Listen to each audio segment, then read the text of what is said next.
आषाढी एकादशीच्या मी खूप खूप शुभेच्छा देतो आणि पांडुरंगाच्या चरणी प्रार्थना करतो की आपल्या सर्वांच्या जीवनामध्ये सुख समाधान आरोग्य ऐश्वर्य पांडुरंगाने द्यावं। आज या अतिशय चांगल्या कार्यक्रमामध्ये मंचावर उपस्थित असलेले आमचे सहकारी सन्माननीय आमदार कृष्णा खोपडेजी, आपल्या नागपूरचे पोलीस आयुक्त श्री रवींद्र सिंघलजी, मनपा आयुक्त अभिजित चौधरीजी, जिल्हाधिकारी doctor Vipin Itankarji, joint CP Ashwati Dorje madam, या ठिकाणी स्मार्ट सिटीच्या CEO श्रीमती आचल गोयल, श्री प्रमोद कुमार शिवाळे, डॉक्टर शिवाजी राठोड, श्री संजय पाटील, मंचावरील सर्व मान्यवर आणि या ठिकाणी उपस्थित सर्व भगिनी आणि बंधूंनो, आज दोन महत्त्वाचे कार्यक्रम या ठिकाणी पार पडत आहेत। पहिला आपला कमांड अँड कंट्रोल सेंटरचं उद्घाटन या ठिकाणी आपण केलं आहे।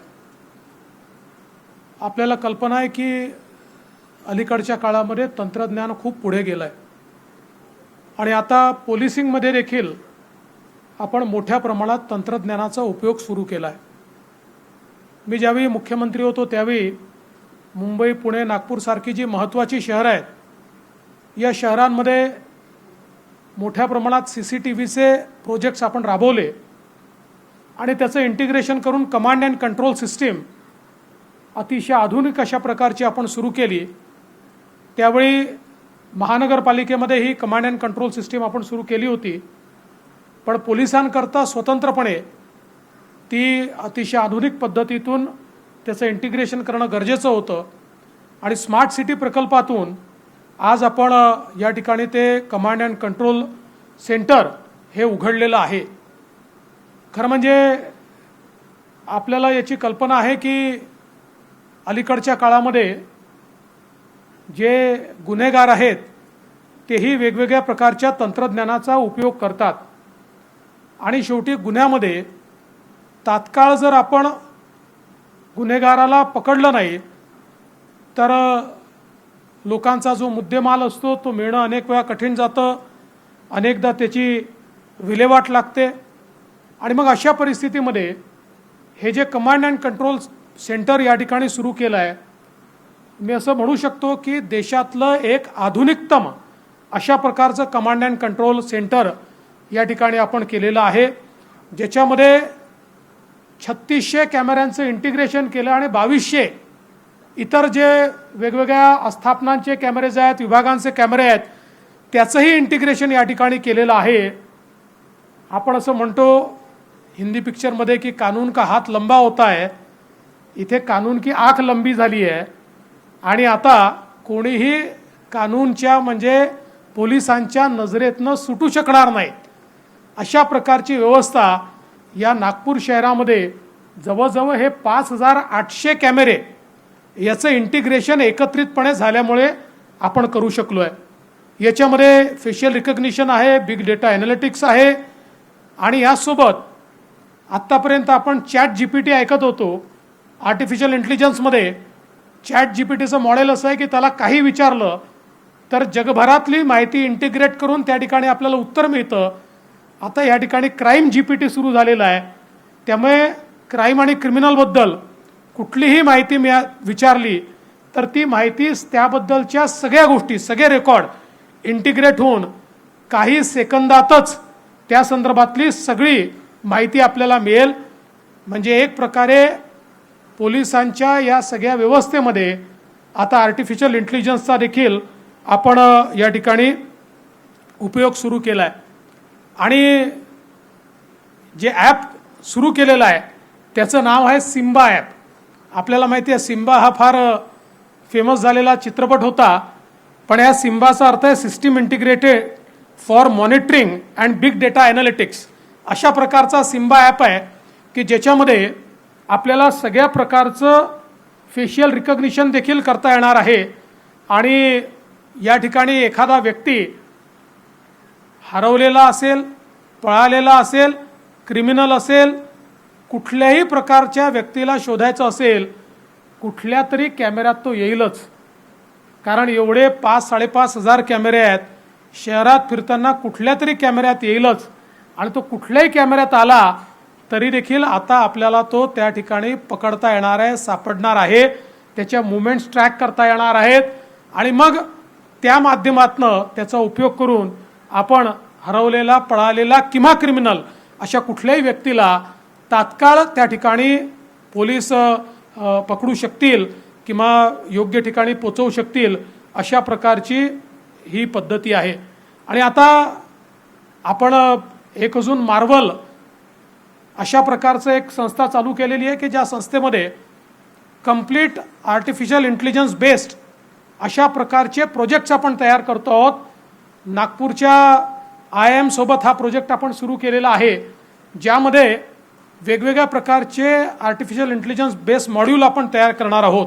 आता याच्यामध्येही ज्या प्रकारचा आपण उपयोग केलेला आहे, म्हणजे एखाद्या व्यक्तीचा 15 वर्षापूर्वीचा फोटो हा देखील दाखवला तर आज त्याचा जो चेहरा आहे तो चेहरा देखील 15 वर्षापूर्वीच्या फोटोतनं आपण आर्टिफिशियल इंटेलिजन्सचा उपयोग करून त्या ठिकाणी घेऊ शकतो आणि त्या व्यक्तीला आपण शोधू शकतो. अगदी त्यांनी चेहरा बदलायचा प्रयत्न केला तरी आपण त्याला पकडू शकतो.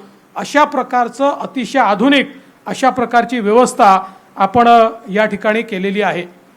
यामध्ये टोळ्यांचं विश्लेषण आहे, त्यामुळे अलीकडच्या काळामध्ये टोळ्या तयार करून ज्याला गँग म्हणतो आपण, अशा गँगच्या माध्यमातून ऑपरेट करणारे जे आहेत त्यांच्यावर आपल्याला नजर ठेवता येणार आहे. त्यांच्यावर एकत्रितपणे संघटित गुन्हेगारीच्या कायद्यात त्यांच्यावर कशा प्रकारे कारवाई करता येईल याची सगळी व्यवस्था याच्यामध्ये आहे. आणि एक चांगलं फीचर जे याच्यामध्ये आहे की आपल्याला कल्पना आहे, ज्यावेळेस काही मोबाईलचे फ्रॉड होतात त्यावेळी त्या व्यक्तीचा चेहरा देखील नसतो, त्यामुळे त्या व्यक्तीला ओळखायचं कसं तर त्याचा जो आवाज आहे त्या आवाजावरनं त्याचं रिकग्निशन करण्याचं देखील व्यवस्था आता याच्यामध्ये आहे. त्यामुळे अशा प्रकारचा व्यक्ती जो मोबाईलवरनं सायबर फ्रॉड करतो, मोबाईलवरनं फ्रॉड करतो, त्याला देखील आपण मोठ्या प्रमाणात ऑडिओच्या माध्यमातून त्या ठिकाणी शोधू शकतो. अशा प्रकारची व्यवस्था या ठिकाणी करण्यात आलेली आहे. आणि मला असं वाटतं की सगळ्यात महत्त्वाचं काय आहे तर कॅमेऱ्यामध्ये लोक आल्यानंतर त्याचे अलर्ट्स हे देखील मिळण्याची व्यवस्था आहे, ज्या व्यवस्थेमुळे आपल्याला एखाद्याचं लोकेशन शोधणं हे अत्यंत सोपं आहे. याच्यामध्ये आपल्या मेट्रोचे कॅमेरे इंटिग्रेट केले आहेत, रेल्वे स्टेशनचे इंटिग्रेट होणार आहेत, बस स्टेशनचे इंटिग्रेट होणार आहेत.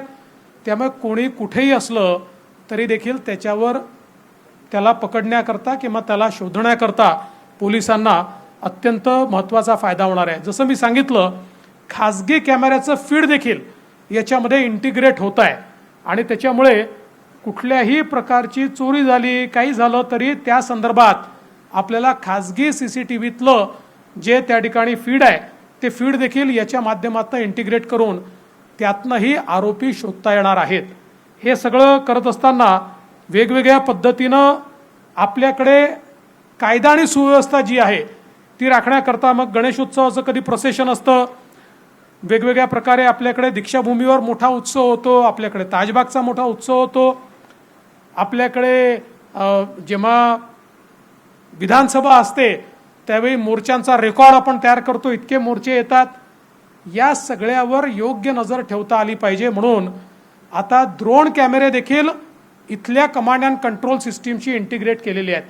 त्यामुळे कुठल्याही मोर्चावर किंवा कुठल्याही अशा प्रकारचं जे एक लोक एकत्रित येतात त्याच्यावर ड्रोनच्या माध्यमातून नजर ठेवता येणार आहे.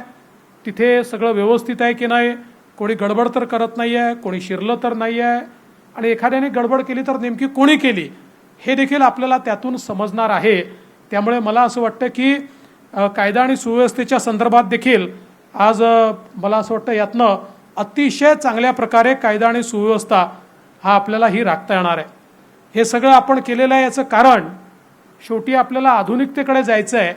आणि आज देशामध्ये 75 वर्षाच्या स्वातंत्र्यानंतर माननीय मोदी साहेबांच्या सरकारने, गृहमंत्री अमित शहाजींनी देशातले जे काही क्रिमिनल कायदे आहेत ते कायदे बदलले आहेत. हे सगळे कायदे 100 वर्षापूर्वी इंग्रजांनी तयार केलेले कायदे होते. त्या कायद्याचा हेतू हा सेवेचा हेतू नव्हता, तो कायदा सुव्यवस्थेचा हेतू नव्हता. भारतीयांवर राज्य कसं करता येईल, भारतीयांचं दमन कसं करता येईल, त्यांचा जो काही उद्रेक आहे तो कसा आपल्याला दाबता येईल, याकरता तयार केलेले कायदे होते. भारतीयांना शिक्षा कशी देता येईल याकरता तयार केलेले कायदे होते. तेच कायदे आपण आत्तापर्यंत चालवत होतो. 75 वर्षानंतर या ठिकाणी तेव्हाचा IPC असेल, CRPC असेल, हे सगळे कायदे आता बदलले आहेत आणि यातनं निश्चितपणे आता नागरिकांची सुरक्षा संहिता आपण त्या ठिकाणी तयार केलेली आहे. पोलीस हे लोकांना दाबण्याकरता नाही आहेत, तर पोलीस हे खऱ्या अर्थानं लोकांची, जनतेची सेवा करण्याकरता आहेत. अशा प्रकारच्या मानसिकतेतनं हे कायदे तयार झाले आहेत. आणि या कायद्यांनी महत्त्वाचं काय केलं आहे, तर या कायद्यांनी या सगळ्या क्रिमिनल जस्टिस सिस्टीमला देखील आणि आपल्या एकूण तपास व्यवस्थेला गती देण्याचं काम केलं आहे. क्रिमिनल जस्टिस सिस्टीममध्ये सगळ्यात मोठी अडचण जर काही होती, तर एखाद्याच्या विरोधात जर एखादा क्राईम झाला, तर क्राईम करणाऱ्याला जी काही त्या ठिकाणी सजा मिळत होती, ती हा व्यक्ती मेल्यानंतर मिळत होती, हा म्हातारा झाल्यानंतर मिळत होती, आरोपी मेल्यानंतर होत होती. 20-20 वर्ष खटले चालायचे. आता ती परिस्थिती नाही आहे.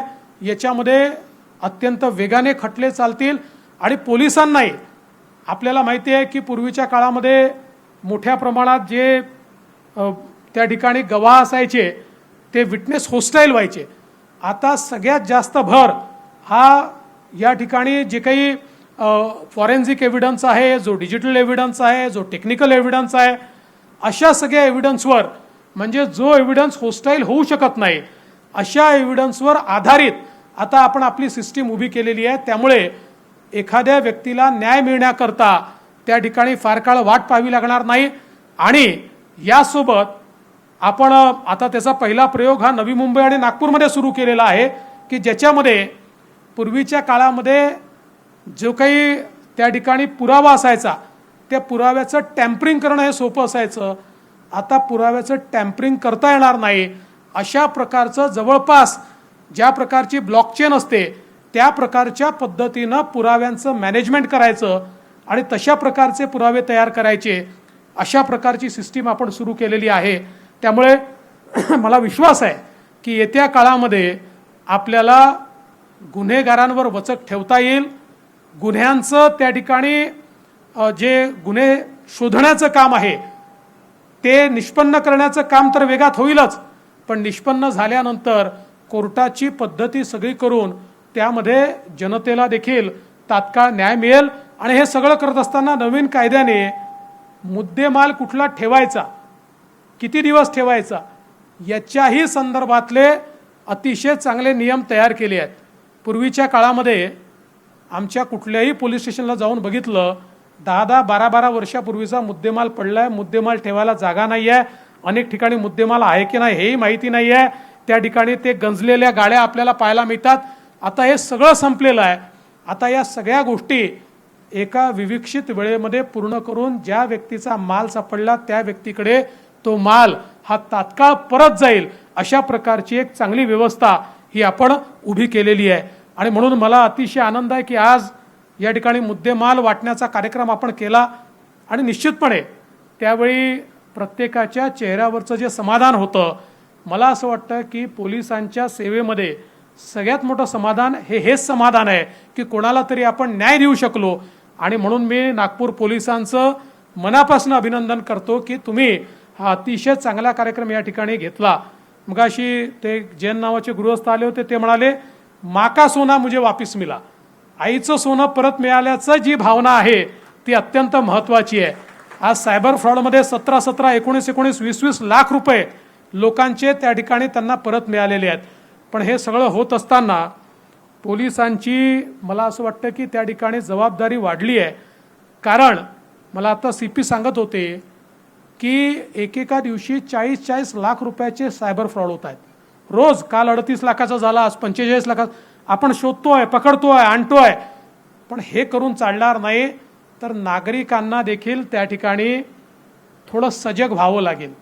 सातत्याने आपण TV वर ॲड देतो, पेपरमध्ये ॲड देतो, तरी देखील लोक भूलथापांना बळी पडतात. मला या निमित्ताने एवढंच नागरिकांना सांगायचं आहे, माध्यमं आहेत म्हणून सांगायचं आहे की आपल्या लाईफमध्ये, आपल्या जीवनामध्ये पैसे कमवण्याचा कुठलाच शॉर्टकट नाही आहे. जो शॉर्टकटनी गेला त्याचा ॲक्सिडेंट झाला म्हणून समजा.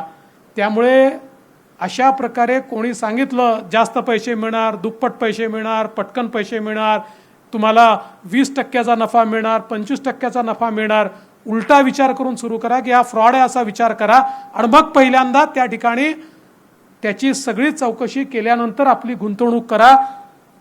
मला असं वाटतं हे जर आपण केलं तरच अशा प्रकारच्या फ्रॉडपासून आपण वाचू शकू. पण या निमित्ताने मला हे देखील सांगायचं आहे की आपण अशा प्रकारचे सायबर क्राईम वाढले आहेत आणि असं सांगतात आणि आपण पाहतोय आहे हळूहळू स्ट्रीट क्राईम बंद होणार आहे आणि हा जो व्हाईट कॉलर्ड सायबर क्राईम आहे हाच प्रामुख्यानं पोलिसांकरता एक महत्त्वाची त्या ठिकाणी जबाबदारी होणार आहे. आज आपण पाहतो इकॉनॉमिक ऑफेन्स विंग ही आज अत्यंत महत्त्वाची विंग झाली. एकेकाळी इकॉनॉमिक ऑफेन्स विंगला एवढं काम नव्हतं, पण आज त्याला सगळ्यात जास्त काम आहे.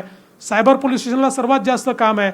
आता देशातला सर्वात डायनामिक सायबर प्लॅटफॉर्म हा महाराष्ट्रामध्ये आपण तयार केलेला आहे, ज्या प्लॅटफॉर्ममध्ये आपण सगळ्या प्रकारच्या बँका, सगळ्या प्रकारच्या NBFC, सगळ्या प्रकारच्या सोशल मीडिया साईट्स अशा सगळ्यांचं इंटिग्रेशन एका सिंगल प्लॅटफॉर्मवर घेतलं आहे.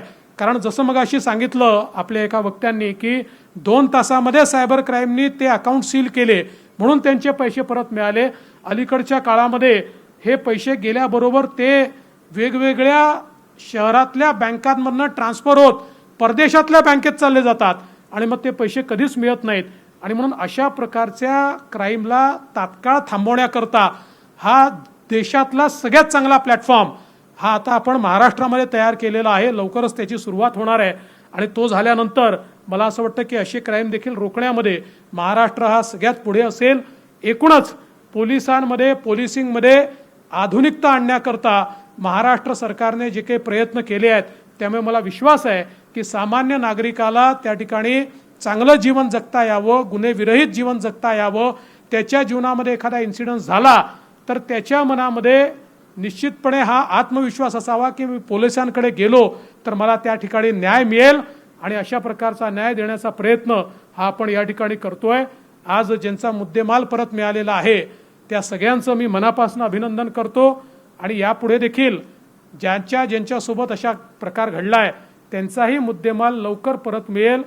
त्या ज्या केसेस आहेत त्या केसेस लवकर उघडकीस आणण्याचा प्रयत्न नागपूर पोलीस करतील असा विश्वास व्यक्त करतो. आणि या संपूर्ण आमचे पोलीस आयुक्त असतील आणि त्यांची जी सगळी टीम आहे या सगळ्या टीमचं वेगवेगळे पोलीस स्टेशन्स आहेत, त्यातले PI आहेत, तिथले जे तपासी अंमलदार आहेत, अशा सगळ्यांचं आजच्या या चांगल्या कार्यक्रमाकरता मनापासून अभिनंदन करतो आणि आपल्या सर्वांना पुन्हा एकदा आषाढीच्या शुभेच्छा देत माझे 2 शब्द संपवतो.